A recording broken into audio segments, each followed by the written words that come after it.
digdi sa GB, garantisadong maleta.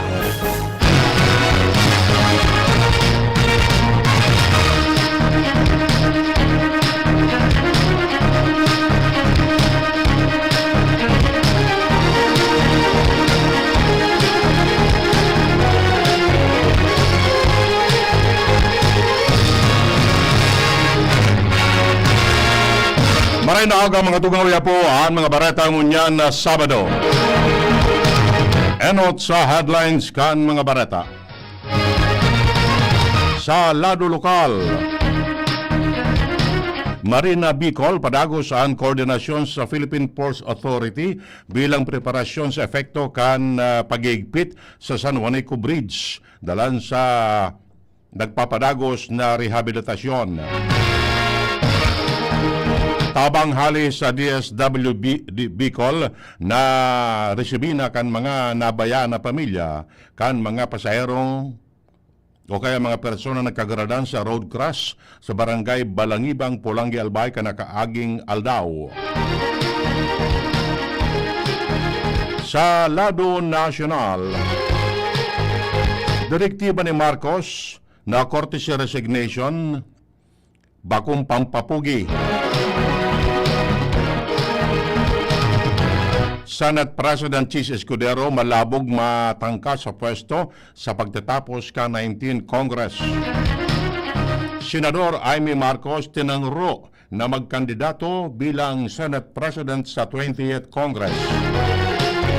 Sa ibang nasyon, Russia as in Ukraine, nagtrukis nin mga bihag.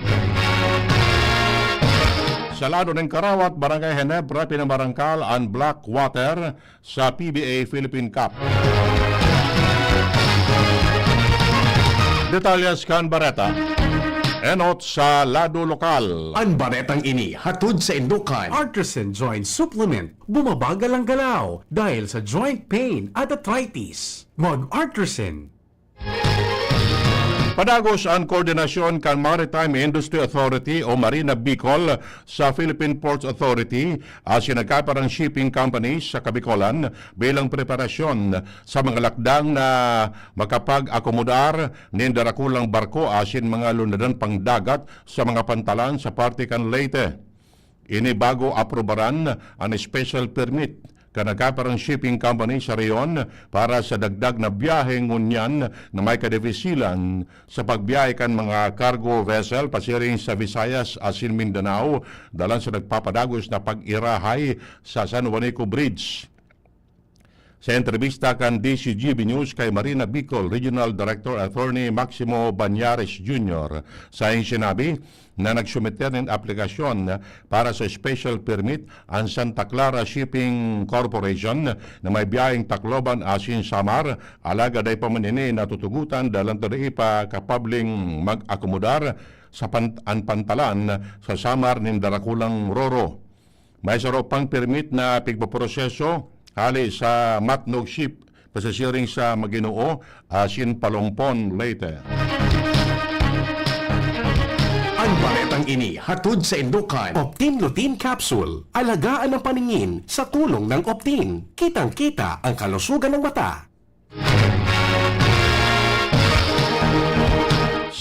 Sobra sa 1,500 na job vacancy hali sa 36 na kompanya ang binukasan sa Peso Albay Job Fair sa Albay Astrodome. Sigun kay Albay Peso Manager Eli Salting, na idagos kasudma ang job fair maski dainin magayon festival para suportahan ang employment facilitation kan probinsya. Base sa informasyon kan 2023 nasa 96% anay restrong employment rate sa Albay kan PSA asin pigdalauman kan Peso Albay na mababawasan ang unemployment rate sa probinsya sa paagi kan job fair. Ang baretang ini hatod sa Indukan. Liver Aid Silimarine Capsule. Ang good drinks at good food, perfect combo. Isama pa ang Liver Aid. It's liver lover, boys! Ipinasar kan sanggunian panglalawigan kan Albay ang sarong resolution na magbubusol sa inclusion kan flood mitigating project kan libon sa Regional Development Investment Program.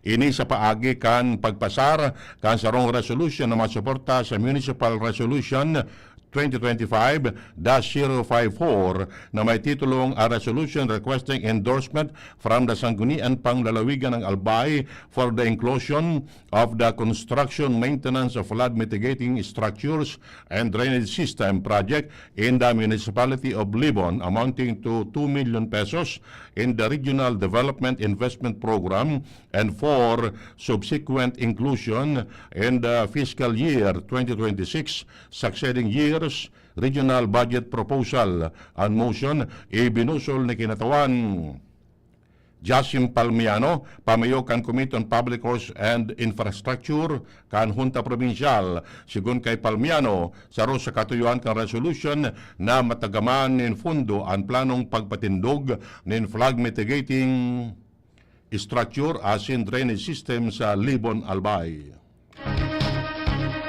Ang baretang ini hatod sa Indokan Mega One. Ang Mega One ay may 21 sangkap para matulungan ka sa iba't ibang karamdaman tulad ng diabetes, high blood, stroke, arthritis, kidney failure, cancer, viruses, at iba pa. Tumawag kay Doc Joey Bitito sa 0998-975-8121 or 0917-853-8933.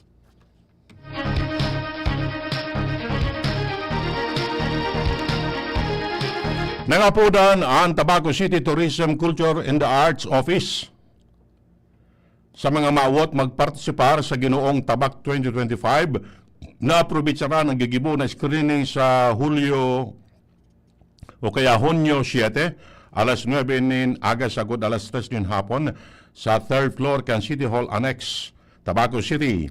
Sigun kay Alcalde Crescel Lagman Luistro, ang mga maawat magpartisipar sa competition dapat 16 anyos ang edad paitaas, asin bako sobra 26 anyos sa Banggikan Proclamation Night. Dapat may langkaw na 5-5 na klase in high school level o masalangkaw pa. Single, asin day panagiging ama. Asin residente kan Kabicolan o may dugong Bicolano. Dagdag pa sa anunsyo, ang mga maatindir nin screening kay puan mag-sumiter nin sarong colored passport size picture, original, pati kopya kan PSA birth certificate, kung sa kay puan magsulog nin black trunks, pati na white casual attire. Mientras tanto, hinakot kan Tabaco South Central School ang mga pagmidbid sa Radio Broadcasting English category sa ginibong National Schools Press Conference sa Vigan, Ilocos Sur. Nakuha ang first Best News Presenter as in second Best Anchor ni Siandrin Joy Fernandez as in and first Best Script kan bilog na grupo. Katakod kay ni ginananinda ang kabilugan sa ikaduang pwesto sa nasabing kategorya. Nagpaabot man in pagbati si Tabaco City Mayor Crescel Lagman Luistro sa mga team members kan TSCES Broadcasting Team na sinda Cristiana Shara Suliman, Siandrin Joy Fernandez, Jeril Kate Noblesa, Thea Bichayda, J. Hill Bea, Isabel Bonafé, asin Sara Marie Basalyote, kay banana ang mga coach na sinda Ninette Magas, asin assistant coach Lihia Marie Nunez.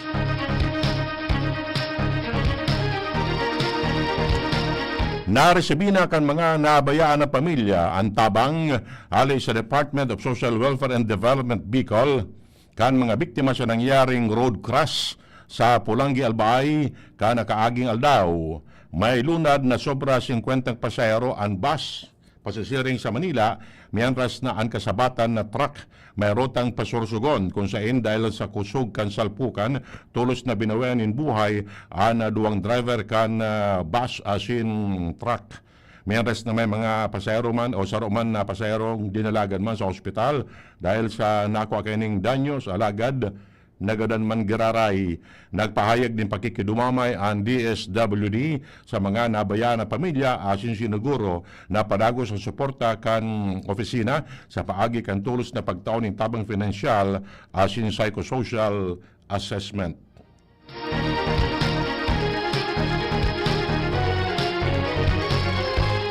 Naarestar sa barangay Pasong Langka, Silang Cavite, ang top regional most wanted person sa Kabicolan kan Mayo 22. Sa pagtarabangan kan Philippine National Police, asin mga ahensya kan Cavite Provincial Police Office, ang suspitsado na medbida na si June, 59 anyos, residente kan Barangay Progreso, San Fernando, Masbate. Siya ang may koneksyon sa Komiting Probinsya 4 sa Rarumcan Bicol Regional Party Committee asin konektado sa grupong pinapanganutan ni Eliseo Cabarles alias Kakiko midbid bilang party kan Communist Terrorist Movement. Ang suspitsado nasa kustudya na kan silang PNP para sa magkakanigong disposisyon. Iyan ang primerong kaptang kan mga barata. Ang iba pa pagkatapos kani.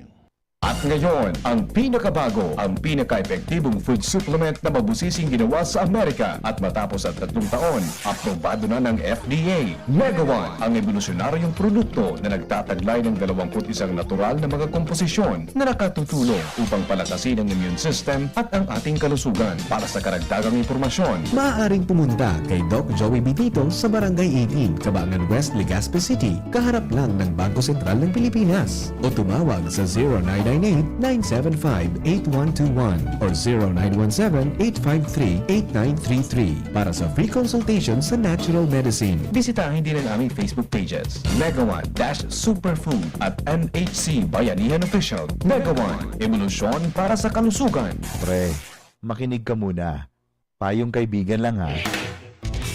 Work hard, play hard. Yan ang motto ko dati. Pero nakakapagod din pala katagalan. Sa gitna ng lahat ng mga puyat, inom at pagkain ng masasarap, kasama na ang oily at fatty foods, kailangan pa rin bantayan ang kalusugan. Tamang kontrol ang kailangan. Katuwang ko, ang Liverade. May silimarin na maaring makatulong, protektahan ang atay. Cheers to more good times. Be a liver lover. Mahalagang paalala, ang Liverade ay hindi gamot at hindi dapat gamitin paggamot sa anumang uri ng sakit. Ang good drinks at good food, perfect combo. Isama pa ang Liverade para sa kalusugan ng atay. Mabibili sa mga leading drugstores nationwide. Birit na sana kaso parang may gumagasgas. Ganyan ang ubong may plemang mahirap ilabas. Mag-Plemex Forte Syrup. Gawa sa natural na lagundi. Tinutunaw ang plema. Pinipigil ang ubo. Ramdam ang hagod ng ginhawa. Sing your heart out. Basta na kundi, Plemex. Mabibili ang Plemex Forte Syrup 60ml at 120ml sa mga pangunahing butikan nationwide. Vitex Nagundo L is a generic name of Plemex Forte. If symptoms persist, consult your doctor. Hay nako, ang cute talaga ng pamangkin ko. Mana sa titang nurse na maganda. 9 months na itong pamangkin ko. Dapat mabakunahan na ito ng MMR para sa ligbas, beke at German measles. At meron pang IPV2 na dagdag proteksyon para sa polio. Kayo ha, kompletuhin ang bakuna para siguradong lumaki ng malusog si baby. Tandaan, wais pag kumpleto ang bakuna ni baby. At ang wais ay laging ligas. Paalala mula sa DOH Bicol Center for Health Development. Kung naghahanap ka kiproduktong pangpasalubong sa pamilya asin barkada, yaon mababakal sa Mayon Treats. Dakol na pagpipilian na masisiram asin magagayo na produkto. At Mayon Treats, makukuha sa San Francisco Diversion Road, Ginubatan Albay, asin Iguaman Sinda sa Legazpi Grand Terminal. Mayon Treats. Sarili asin pinamamahalaan ni Mr. Marlon D. Kung ikaw ay edad 50 pataas katulad ko, may mataas na ang risk ng panlalabo ng paningin. Mas challenging ang pang-araw-araw na gawain tulad ng pagbabasa, pagsusulat, at pagmamaneho. Ang Optin ay may lutin na maaaring makatulong sa kalusugan ng mata, nilalabanan ng epekto ng glaucoma, macular degeneration at katarata. Kitang-kita ang kalusugan. Mabibili ang Optin sa mga pangunahing butika nationwide. Mahalaga ang paalala, ang Optin ay hindi gamot at hindi dapat gamitin panggamot sa anumang uri ng sakit.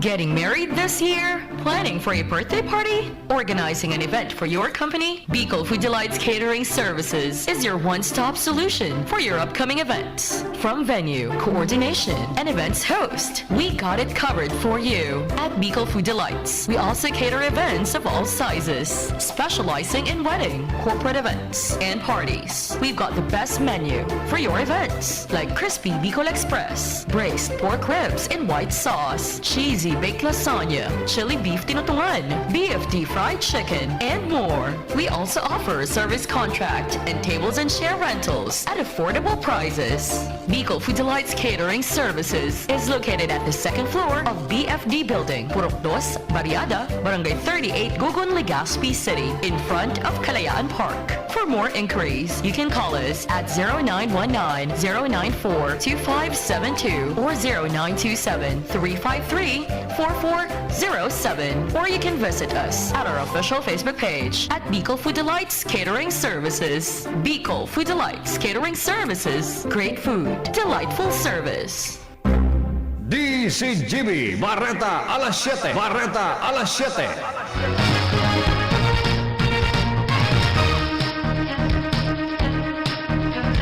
Detalles kan Barata sa Lado Nacional.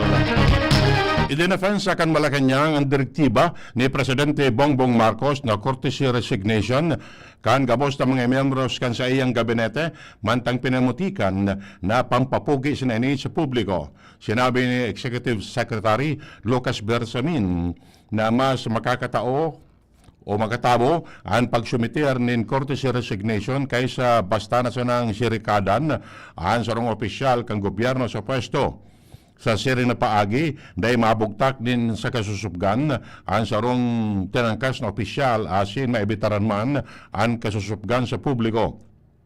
Sinabi ni Bersamin na dahil masasabing nagpalyar ang presidente sa mga pagdesignar kay ning opisyal dahil daing magkakapagsabi kung papaano magtrabaho asin gibuhon kan mga ini ang sa indang trabaho. Maarama sana kung naginibo kan sarong opisyal ang sayang mandato kung may nahiling na resulta asin na mamatian ini kan mga Pilipino.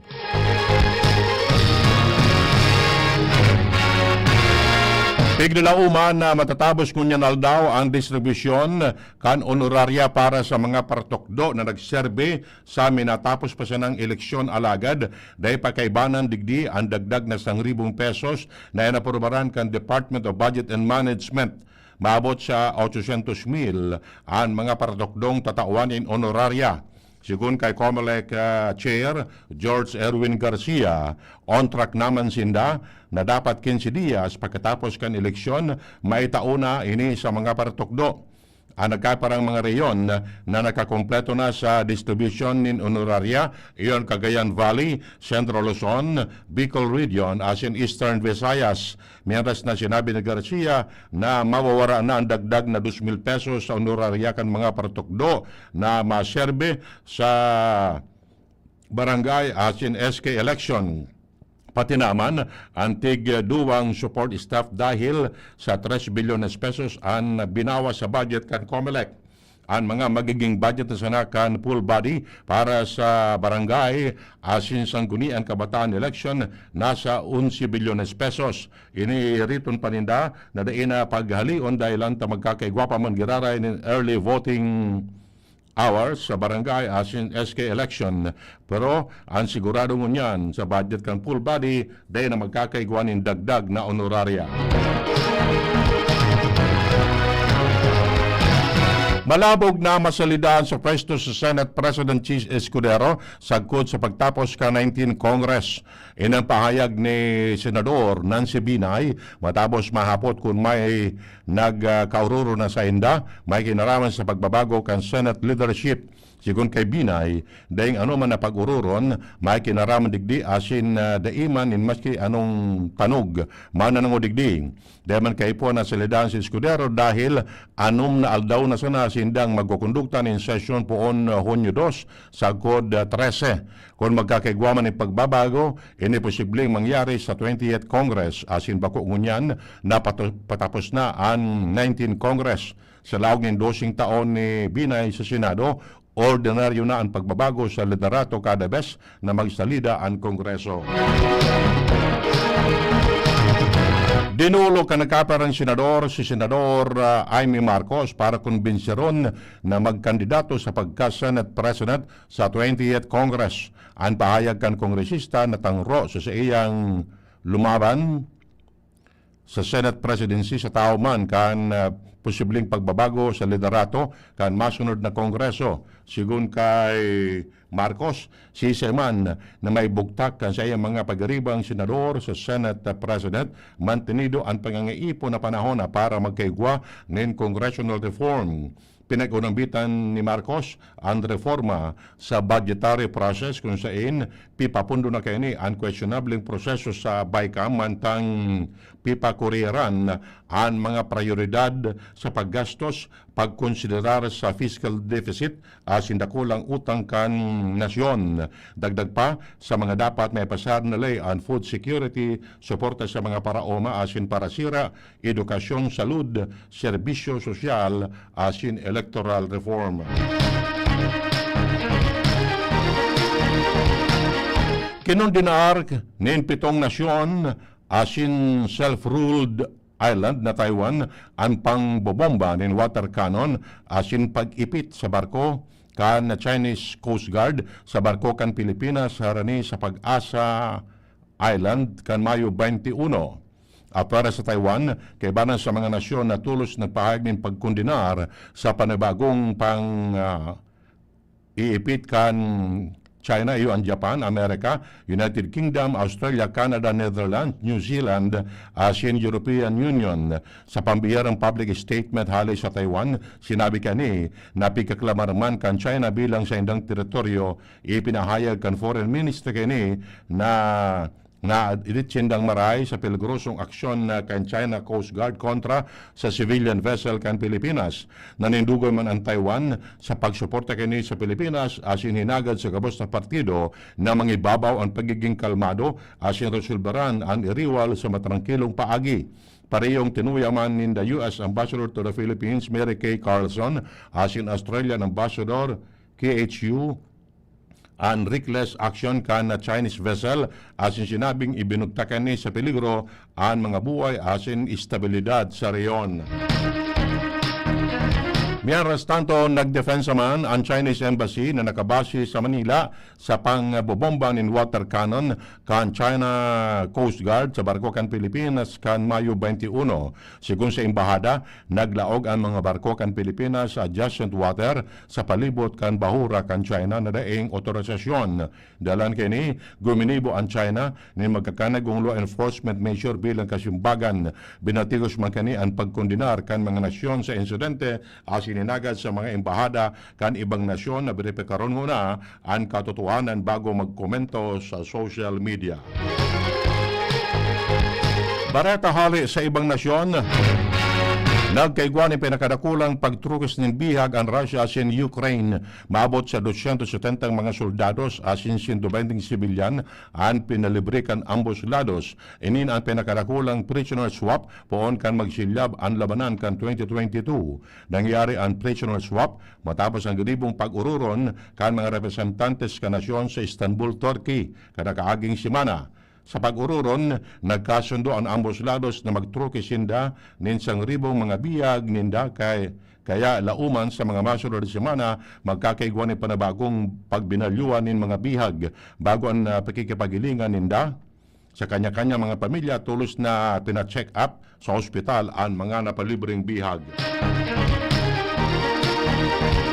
Sa lado ng Karawat, pinamarangkal kan Barangay Ginebra Gene Kings ang Blackwater sa skor na 101-99 para may rehistro ang tulunggana sa PBA Philippine Cup.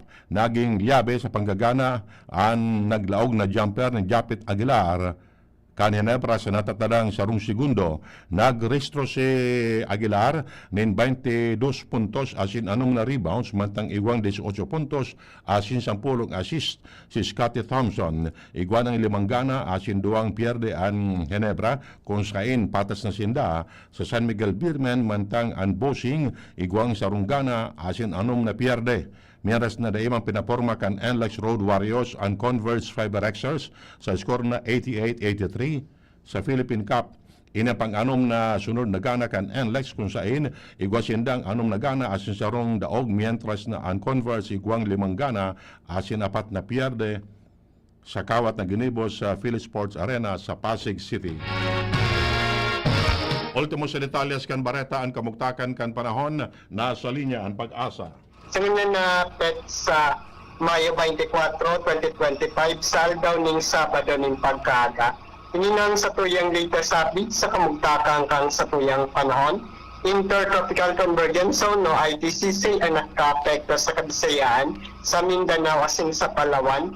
Mantang easterly sa iyong malinsangang paros na hali sa sirangang kadagatang Pasipiko naman ang nakaka-apekto sa natatadang parte kang Luzon.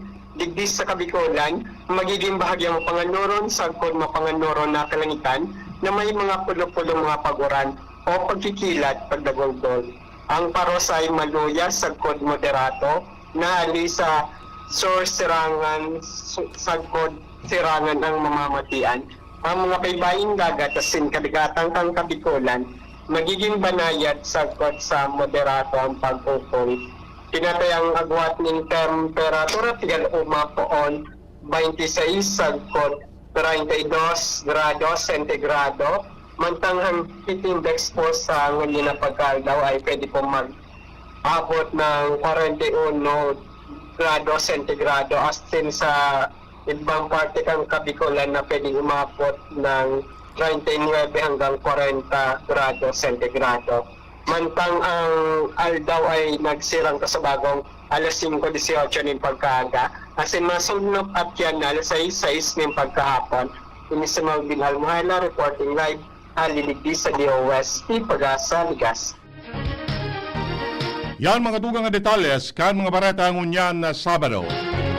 Sa pangarang kan mga pagariba, Mardila, Jenny Balyaran, Nicole Gloriane sa Newsbase, June Napolis sa Lado Technical asin Pag-asa. Ako po ang nagatud kan Bareta. Edwin Teral na nagsasabing mabalos kan sinong pagkantabay, happy weekend sa Gabos. Masunod na si Mr. M.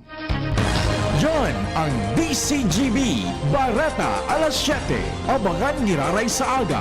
Ang hapon, masunod na pagkalipas ng kainin.